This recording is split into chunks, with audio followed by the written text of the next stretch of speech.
ప్రార్థనకు అనువైన మాసం. సూర్యుడు ధనువు రాశిలోకి ప్రవేశించినప్పటి నుంచి మకర రాశిలో ప్రవేశించేంత వరకు ఉన్న ఈ నెల రోజులను ధనుర్మాసంగా చెప్పబడుతుంది. ఇది ముఖ్యంగా విష్ణుమూర్తికి ప్రీతికరమైన మాసం. గోదాదేవి మార్గళి వ్రతం పేరుతో విష్ణు వ్రతం చేపట్టి నెల రోజులు రోజుకొక పాసరంలో స్వామిని కీర్తించి పూజించి సేవించి ఆ స్వామినే ప్రసన్నం చేసుకొని వివాహం చేసుకుంది.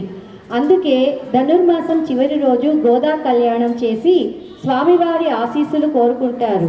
మరి ఇక్కడ మన గోదాదేవి ఆ 1000 నామాల వెంకటేశ్వరుని ఎలా స్తుతిస్తూ గానం చేస్తూ పరవశిస్తుందో చూద్దాం.